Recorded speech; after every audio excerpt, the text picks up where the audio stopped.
branding sort of sounds like. I'm going to tell you how to make a Facebook page, and that's not what's going to happen here today.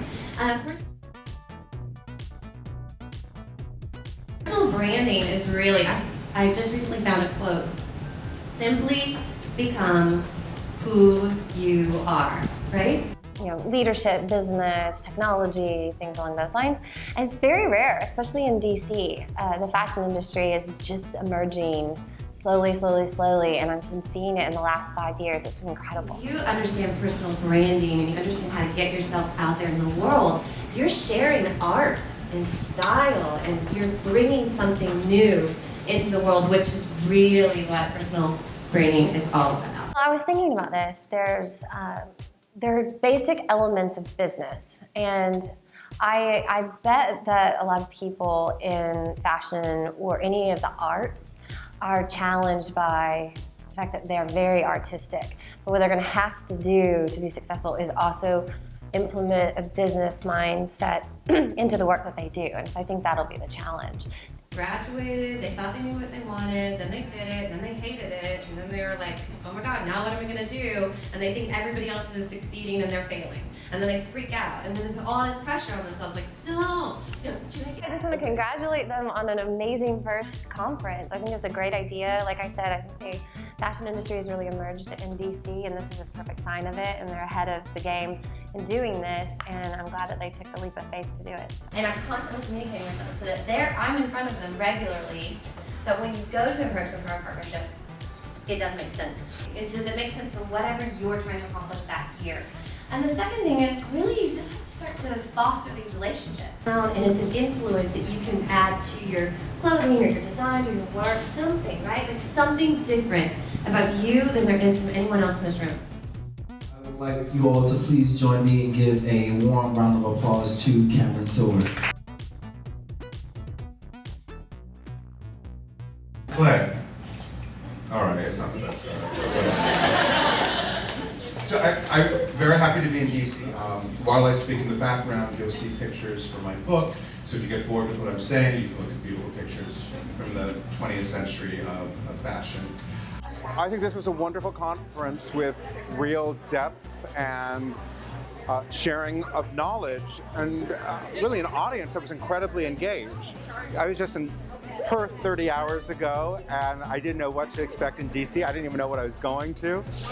But I'm very impressed with the things that I learned, even for the brief period of time that I sat in watching the panel. I took notes. So this was a really useful academic and personal conference about fashion. But I have a question for everybody, a few questions. Like, who here is a stylist? Okay, and who here is a retailer? And who here, well, I know you guys are, but who else is into vintage?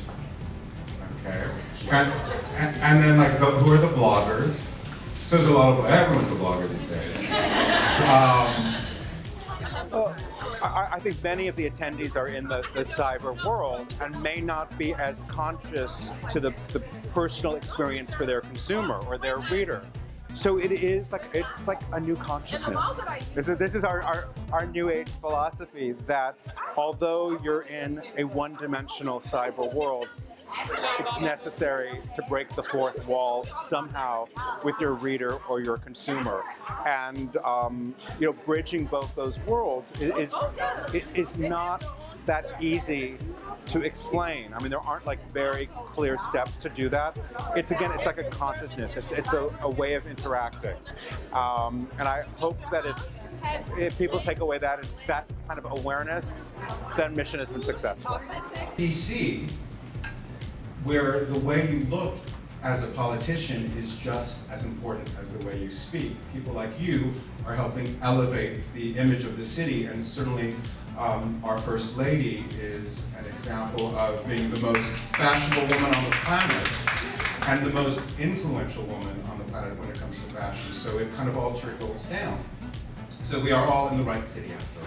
When Decades opened, LA was a very interesting city because we were incredibly unfashionable. It was sort of the height of minimalism. As the buyer said earlier, I mean, that is the biggest challenge, is sort of the personal life. as the trajectory of your career gets better? Well, I think that there are real parallels between LA in the mid-90s and DC in the 21st century, that this is a city that is so documented, but not necessarily conscious of how it looks. And perhaps there's almost a degree of style being an unnecessary necessity. So I think establishing with the public that it matters how you look and it's not vacant. For a young designer, find your muse. And if you can offer to make someone look better in the public eye, and everyone in this town is in the public eye, that's your best advertisement. It's a little product placement, a little endorsement. It may not make you money initially, but in the long run, it'll help establish your brand. But it really was about having that direct contact and the accessibility to the media that got the store. I think this conference in DC needs to go to New York and LA. I mean, there was a lot of extremely useful and vital knowledge shared, and completely floored me. I was really surprised. I certainly did not know what to expect. But it's just proof that DC cares about fashion.